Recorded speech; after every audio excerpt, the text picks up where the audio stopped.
I have to start कि in today's LT class, आज की एलटी क्लास में जिस चीज को मैं लेकर के बात करूंगा वो क्या है, एक ऐसे है, उस ऐसे का नाम है 12 million black vices.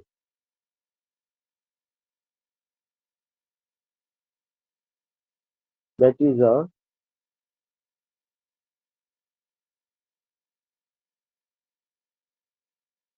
12 million black vices. मैं टाइटल लिख दे रहा हूँ, बाकी सारी बातें।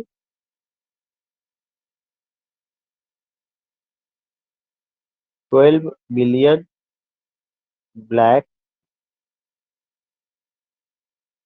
Vices by Richard Wright.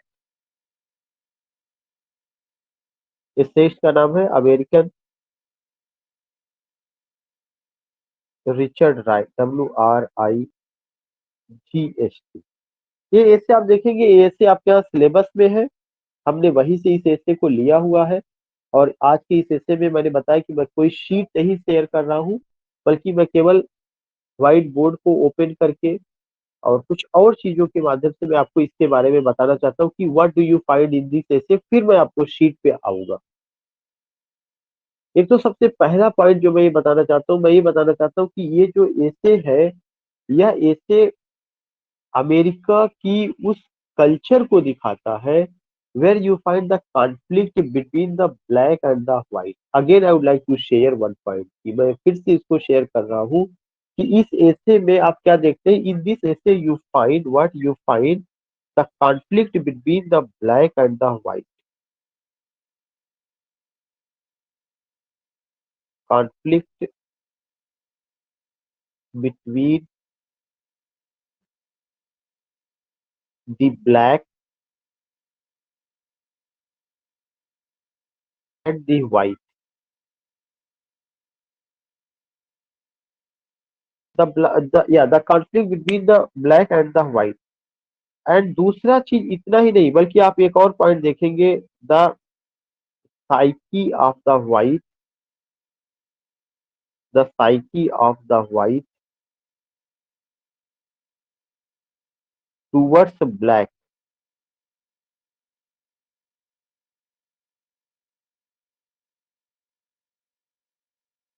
दो पॉइंट को लेकर के मैंने बात किया। कौन कौन से दो पॉइंट है? दो पॉइंट ये है कि इस पूरे के पूरे ऐसे में आपको क्या चीज देखने को मिलता है। सबसे पहला चीज आपको ये देखने को मिलेगा कि the conflict between the black and the white and the same conflict even you find today in America. America में वो चीजें आज भी आप देखते हैं। दूसरा चीज आप ये देखते हैं कि the psyche of the white towards the black. What what do the black think, not the black, what do the white think about the black? Do they want to get the response of the black or not? और ये चीज कब का है? ये चीज उस समय का है जबकि अमेरिका को स्वतंत्र हुए 2 शताब्दियां बीत चुकी है। America got its freedom on 4 जुलाई 1776, 1776 को मुझे लगता है हुआ। और 1 सेंचुरी से ज्यादा, अबाउट 2 सेंचुरीज जो है, लगभग समय निकल चुका, मोर देन 1 सेंचुरी अगर मैं कहूँ कि लगभग समय जा चुका है। And you will find that कि the essay was written and this essay has been taken from his novel। यह essay उनके नॉवेल से ही लिया गया है। as you find so many problems in the entire world, even in our nation, even in our country, and those problems are based on gender, communal hatred feeling, color feeling, race issues. मतलब नस्ल के आधार पर, colour के आधार पर, gender के आधार पर, community के आधार पे तमाम तरह की problems as we find in our nation, in our country, the same thing we find where, the same thing we find in America. Even America got freedom in 1776, 4 July, but you find there what you find there, communal hatred feelings and racial issue। सबसे ज्यादा racial issue और colour feeling, the black and the white. Colour feeling की जो समस्या है वो आप पाएंगे। और even even in 21st century America, ऐसा नहीं को खत्म हो गया है। Even in 21st century America, you find the same feeling. You find the same feeling. You will come to know ki how the blacks are going to be treated by the whites. Yeah, what is happening in the mind of the white. Another point I would like to write here, that is what? That is ki how the black is going to be to be treated by the white. ये एक important point है, how the black is going to be treated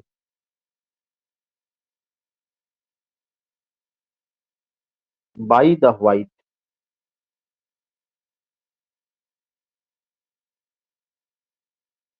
How the black is going to be treated by the white, यह एक important point है. दूसरा point यह है कि what is the response, what is the response of the black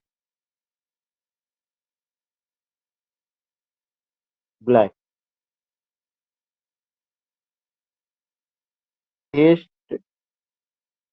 the oppression of the white.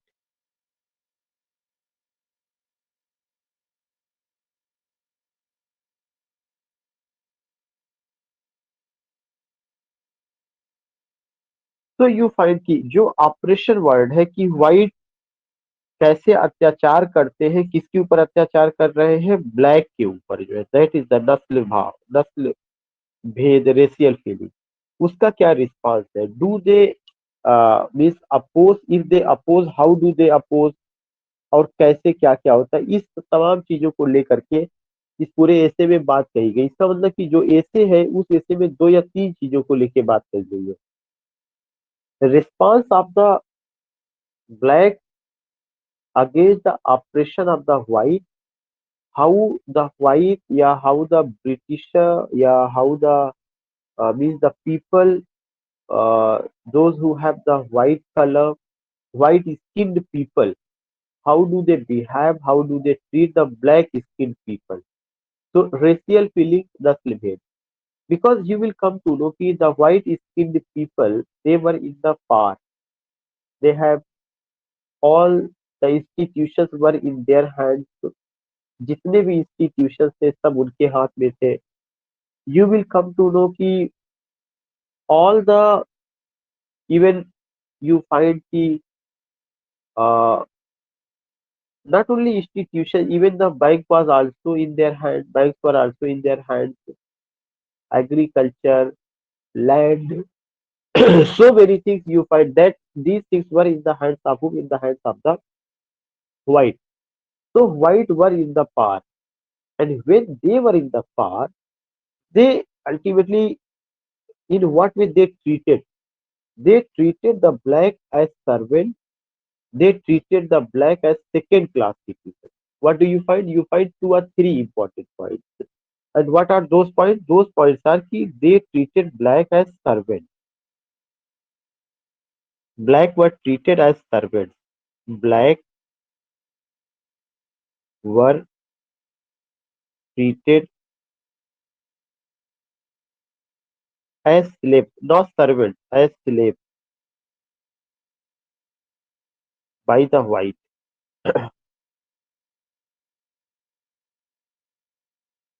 Black were treated as slaves by the white. This is another important point. कि black को जो treat किया जाता है, किस तरह से treat किया जाता है, स्लेव्स की तरह से ट्रीट किया जाता है, किसके द्वारा, व्हाइट के द्वारा. यह एक चीज है. और जो व्हाइट है, they are in the par. Second important point की whites are in the par are centre, white are in the par, whites are in the par are centre. They have they have all the resources and institutions. They have all the resources and institutions.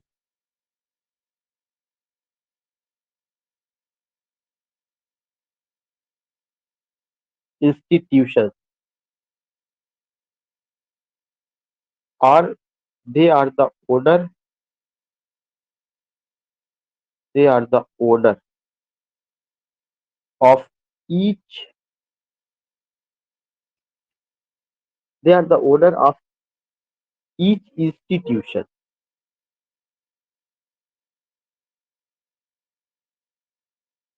So what do you find? You find कि यहाँ पे जो बातें की जा रही है वो क्या है कि ब्लैक वर ट्रीटेड, कैसे black were treated, this particular point कि ब्लैक वर ट्रीटेड कैसे as slave, this is another important point. By whom? By the whites.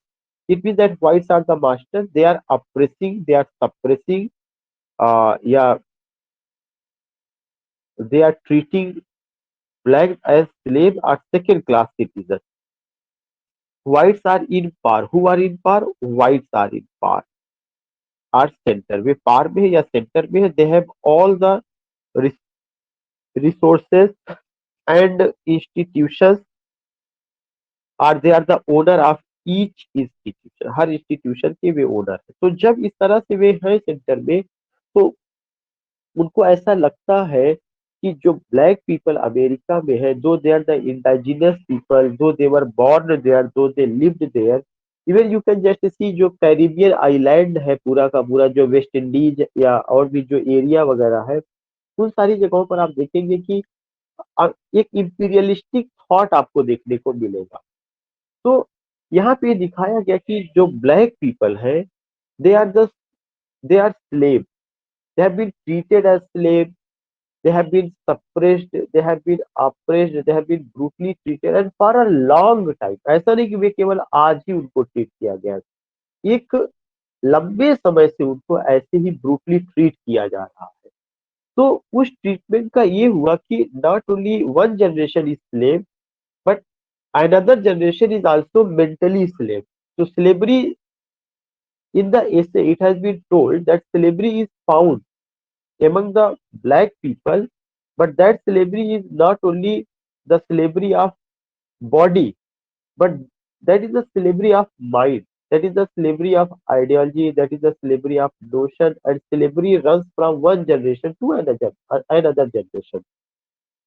You will come to know कि they think I am slave and my next generation will also be the slave.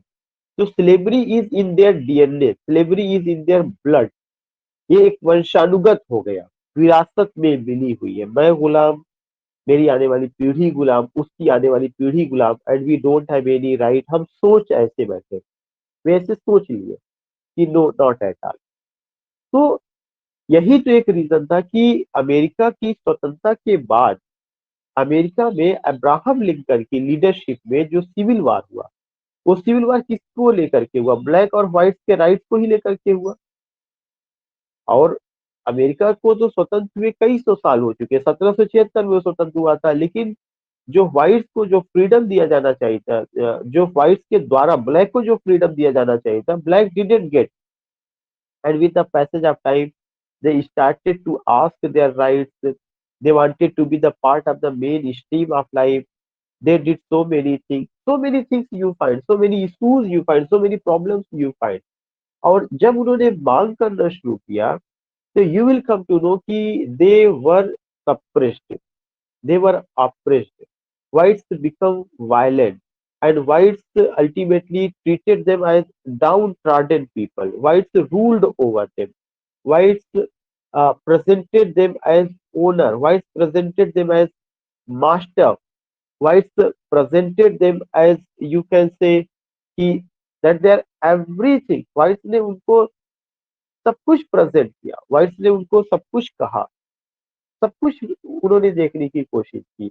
लेकिन आप देखेंगे कि whites ने कभी ये नहीं सोचने की कोशिश की कि दोज ब्लैक पीपल, जो टाइटल है, अगर आप देखेंगे एसे का, 12 मिलियन ब्लैक वाइसेस. 12 मिलियन का मतलब कि 1 मिलियन बराबर 10 लाख.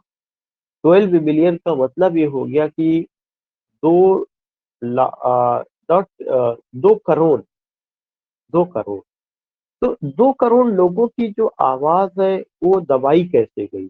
उनकी सोच को कैसे दबाया गया, उनका साइकोलॉजी को कैसे दबाया गया। क्या कभी व्हाइट ने आकर के उनकी साइकोलॉजी को सोचने की कोशिश की कि they are also human beings, they also need what we need, they have emotion, they have feeling, they have जज्बात, they have heart, they have soul, and they need water, they need food, they need oxygen, they need roof, they need cloth, they have बीवी, बच्चा, पत्नी, परिवार, whatever you would like to say, whatever the term, तो वो सबका सब जो हम जान सकते हैं। लेकिन उन क्योंकि व्हाइट का जो मेंटालिटी थी, they presented themselves as owner, they presented themselves as master, and वो सोच रहे थे कि अगर ये मास्टर बन जाएंगे, ये अगर ओनर हो जाएंगे, ये अगर मेन स्ट्रीम में आ जाएंगे, तो कौन नौकर होगा, कौन हमारे खेतों में काम करेगा। जैसे अपने यहाँ एक सोच बाबू साहब की थी, मतलब फ्यूडल सिस्टम का, सामंतवादी व्यवस्था की एक सोच रही है। ये तो देखिए कि जब एक आंदोलन चलाया गया, भूदान आंदोलन जब चलाया गया जो है, तब उससे बहुत कुछ परिवर्तन हुआ। तो जो एक सिस्टम था, फ्यूडल सिस्टम, वह एक बहुत सामंतवादी जो सोच थी वह बहुत खराब थी। तो the same things we find here, and you will come to know कि जो ब्लैक है, उन ब्लैक की आवाज को इतना ज्यादा दबा दिया गया कि राइटर ने एक खूबसूरत इमेज बनाने की कोशिश की है। द यू विल फाइंड कि the essay is in narrative style, you find also the descriptive style. तो उस डिस्क्रिप्टिव स्टाइल को जब वो बताते हैं, तो एक खूबसूरत इमेज है, उसको थोड़ा सा मैं शेयर करूंगा यहाँ पे। You will come to know कि अगर मैं मान के चलूं कि ये पूरा का पूरा एरिया एक एक एक मैं इसको एक झील मान लूं, तो वो ये कहते हैं कि इस झील में छोटे छोटे आइलैंड बने हैं, यहाँ है, यहाँ है, यहाँ है, यहाँ है, यहाँ है, यहाँ है, और हर आइलैंड एक दूसरे आइलैंड से अलग है, कटा हुआ है, ऐसे ऐसे ऐसे, देन ऐसे ऐसे ऐसे ऐसे। यहाँ पे आपको आइलैंड बन, ये जितने डॉट है, ये सारे डॉट आइलैंड है, ये सारे डॉट, डॉट मीन्स आइलैंड। और ये आइलैंड एक दूसरे से कटे हुए, इनके बीच में ये वाटर का बैरियर। अब एक आइलैंड का आदमी दूसरे आइलैंड से नहीं मिल पा रहा है। इसका मतलब ये हो गया कि जो ये जो डॉट है, ये डॉट और ये आइलैंड किसकी इमेज को प्रेजेंट कर रहा है, ब्लैक पीपल को प्रेजेंट कर रहा है, ब्लैक पीपल को, PEOPLE। और जो ये धारा है जो इनको एक दूसरे से अलग की हुई है, एक और है व्हाइट पीपल है।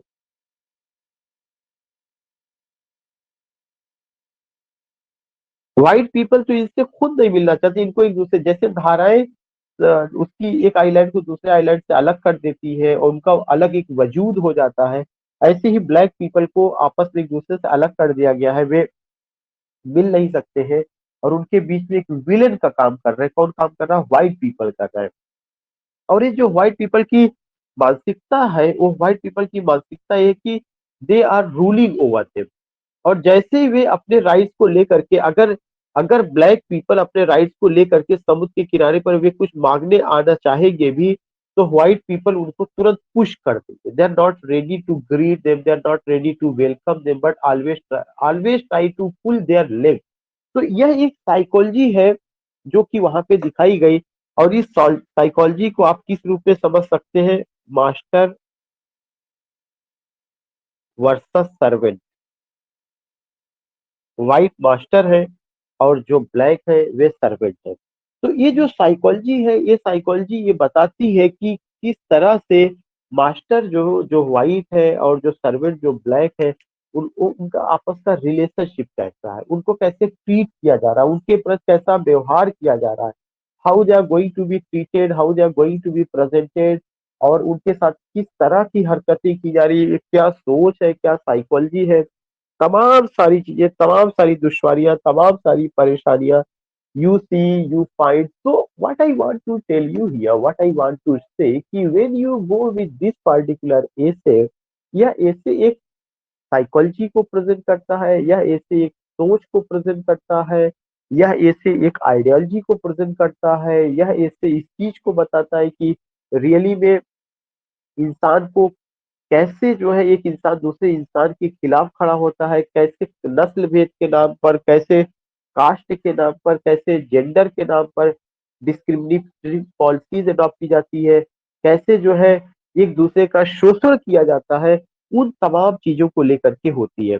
फिर जो है क्या करते हैं कि जो व्हाइट पीपल है वे उनका शोषण किस ढंग से करते हैं उसको उन्होंने दिखाया है कि जबरदस्ती उनसे कपास की खेती कराई जाती है, और वह खेती जो नहीं होना चाहिए। कपास से चूंकि बेनिफिट होता है, कपास ऐसा कहा जाता है कि वह जो होती वह नकदी फसल है, उससे पैसा आता है, तो जबरदस्ती कपास की खेती कराई जाएगी। और जब खेती कराई जाती है तो जो पुरुष होगा, ब्लैक पीपल जो होंगे वो खेतों में रहेंगे, और जो ब्लैक वुमेन होगी वो उन्हीं व्हाइट के घरों में नौकरानियों का काम करेंगे। कई कई साल हो जाएगा जब ब्लैक पीपल अपने परिवार से मिल नहीं पाएंगे, अपनी वाइफ से नहीं मिल पाएंगे, अपने बच्चों से नहीं मिल पाएंगे। कुछ केसेस ऐसे भी देखे गए हैं कि जो ब्लैक पीपल की वाइफ है उनका शोषण व्हाइट पीपल ने अपने घरों पे किया हुआ है, सेक्सुअल हैरेसमेंट किया हुआ है। तो उस मनोदशा से उनको गुजरना पड़ता है कि जो पुरुष है उनका शोषण खेतों में हो रहा है, खेतों में मतलब उनके उनको हार्ड लेबर उनसे कराया जा रहा है, उनको पेमेंट नहीं दिया जा रहा है, और उनको उनकी पत्नियों से मिलने नहीं दिया जा रहा है, और पत्नियों को मजबूर कर दिया जाता है कि वो घरों में पोछा बर्तन झाड़ू या उस तरह का काम करें। और ये जो प्रॉब्लम है ऐसा नहीं कि this is only for a day, this is only for a week, या this is only for 2 or 3 days। It is going on from generation to generation. 100 years have gone, more than a century has gone, but no sudhar, no improvement, no amendment, no changes you find, no changes you find.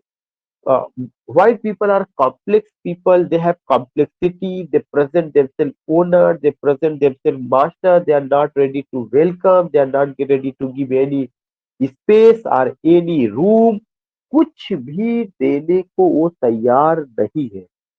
तो ये सबसे एक important point आता है, ये एक सबसे negative point आता है कि the particular century in which they were living, what types of life they were living. They don't have any bank, they don't have any account, they don't have ration card, they don't have any document, they don't have any identity. If they have any identity, that is the identity, that is the color identity. उनकी कोई identity नहीं, एक identity वह कौन सी colour identity है। और वह colour identity क्या है कि you are black people, and black means that you are the servant, you are the नौकर, you have only to be to work here as means you will be treated only as naukar or servant, as the second class citizen, down trodden people. और ईश्वर ने तो आपको ऐसे बनाया, ईश्वर ने हमको गोरी चमड़ी दिया तो मैं मास्टर बनूंगा, मैं चाबुक का यूज करूंगा, मैं जैसा चाहूंगा काम आपसे लूंगा। आपकी साइकोलॉजी को नहीं सुना जाएगा, आपके दर्द को नहीं सुना जाएगा, आपके पेन को नहीं सुना जाएगा, आपका जो कष्ट है, परिवार का जो कष्ट है वो नहीं सुना जाएगा। आपकी बच्चियों के साथ, बेटियों के साथ, पत्नियों को ह्यूमिलिएट किया जाएगा, एब्यूज किया जाएगा, उनको किचन में रखा जाएगा, उनको घर की नौकरानी बना के रखा जाएगा, आपसे खेतों में काम लिया जाएगा, शताब्दियों तक आप ऐसे ही ट्रीट किए जाएंगे। तो वहां पे एक वर्ड यूज करता है कि रिचर्ड राइट की इट सीम्स दैट कि this is a slavery which is found in our DNA, which is found in our blood, and it runs from generation to generation. And this slavery is not a slavery, it became an ideology. And mentally, we are prepared, we are slave, nothing is going to be changed. We all have to born like this, we all have to die like this. As a slave, we will be treated no option, no change, no sudhar, no gunjaish ऐसा। इस तरह का चीज उन्होंने बताया। तो परिवार में औरतों को साथ कैसे ट्रीट किया गया, मर्दों को कैसे खेतों में रखा गया, जो एजुकेशनल इंस्टीट्यूशंस है, जो पॉलिटिकल राइट्स है, कुछ नहीं मिला है, उनका शोषण किया गया है, वो ये भी बताते हैं। बहुत सारे त्योहार आते हैं, मैंने व्हाइट को देखा है कि वो खुशियां मनाते हैं, मैंने व्हाइट को देखा है वो पतंगे उड़ाते हैं, और खेतों में चिड़िया आती है, अपना घरौदा घोंसला बनाती है, घरौदा बनाती है, वो भी अपनी जिंदगी का जीती है। और बटरफ्लाईज को भी मैंने उड़ते देखा है, लेकिन मेरी जीवन में कोई रंग नहीं है। बहुत मार्मिक हो जाता है जब वो यहाँ पर पहुंचते हैं कि जो हमसे ज्यादा अ, अगर सम्मान है तो वो बटरफ्लाईज को है। हमसे ज्यादा अगर जिंदगी में किसी की खुशियां हैं तो वो जो है अदर एनिमल्स में है, अदर स्पीसीज में है। बट देर इज नो खुशी in my life, but only except गम। No identity in my life, there is identity crisis. और जो जीवन जीने के लिए आधारभूत चीजें चाहिए, no education, no money, no banking system, no ration card, no सुविधा, बेसिक अवेलेबिलिटी ऑफ एनीथिंग। ये मैं आपको एक समझिए एक स्टोरी के रूप में बता रहा हूँ कि अगर आप देखेंगे जब मैं इसे आपको पढ़ाऊंगा, it's really heart touching and heart wrenching की what life they lived and how men are cruel, how much we are cruel only for saying कि हम लोग रेशनल क्रिएचर ऑफ गॉड है, but we are not ready to wipe the tears of anyone. कहीं पे भी हो, कोई भी हो, हम लोग केवल कहने के लिए कि वो है, लेकिन we are not ready to wipe the tears of animals. So many मजबूर इंसान, so many crying people, so many shrieking people, so many sighing people we see every day in our life. Not only this is the story of black people or black people who are living in America. Not only Richard Wright has told this story. Even in our own life we find, but we are not ready. We all have only one thing कि हम ही सब कुछ है। तो all this things का तो पूरा जो ऐसे है उसका पूरा जिस्ट है discriminatory policy on the basis of caste, discriminatory policy on the basis of gender, community, communal hated feeling, colour feeling, regional feeling, language feeling, तमाम समस्याएं इंसान हैज क्रिएटेड फॉर अनदर इंसान। There is a wall between you and I, there is a problem, so many things you find that even in our educational institution the people ask कि अगर आप आते हैं तो what's your cast, what's your name. अब तो बहुत कुछ सुधरा। You can just see the system, but even in today अगर आप पूरा ट्विटर हैंडल पढ़ेंगे किसी का देखेंगे तो केवल कम्युनल हेट्रेड फीलिंग है, कास्ट फीलिंग है, तमाम नजरिया है वो उसको उल्टा पुल्टा उसको।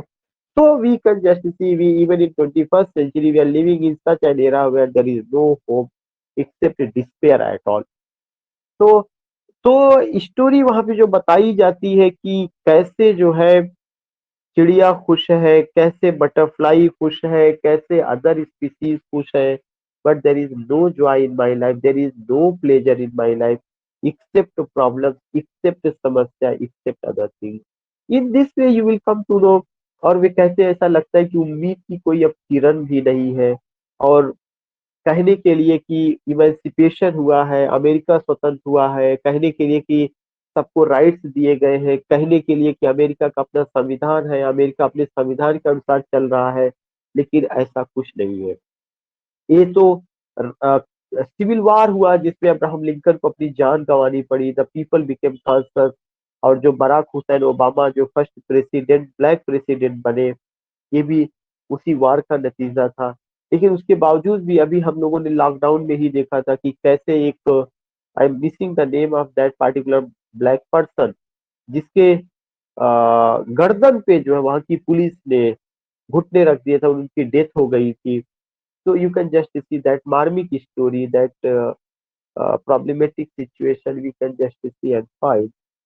ऐसे में एक और दूसरी चीज नजर आती है, वो अपने कल्चर को भी लेकर के बात करते हैं कि हमारा अपना अगर देखा जाए तो कोई कल्चर नहीं है, बस एक ही कल्चर है कि मैं नौकर हूँ और नौकर का काम है कि बाबू साहब की सेवा करना, या नौकर का काम है कि बाबू साहब के तमाम जरूरतों को पूरा करना।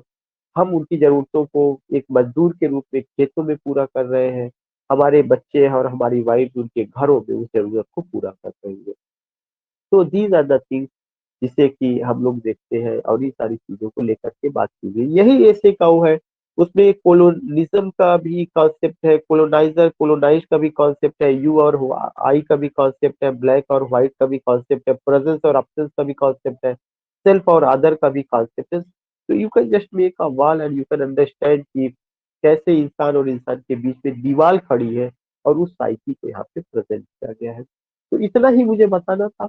Now, if you have any query, so you can ask बाकी ऐसे में कुछ नहीं है। और जब मैं स्टोरी उसका अगर मैं कुछ पॉइंट लिखूंगा तो मैं शेयर करके बताऊंगा। मैं चाहता तो काम आज ही कर देता, लेकिन जब तक ये कहानी नहीं बताएंगे वो चीज वहां पे समझ में नहीं आती। तो this is why I shared with you.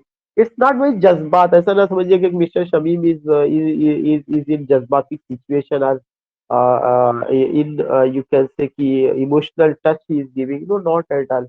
It's the reality of life, and the reality you also find in that is कि in the entire world what the life we are living are finding. So after sharing, after saying these things, if you have any query you can ask. Otherwise now I have to bind up this lecture.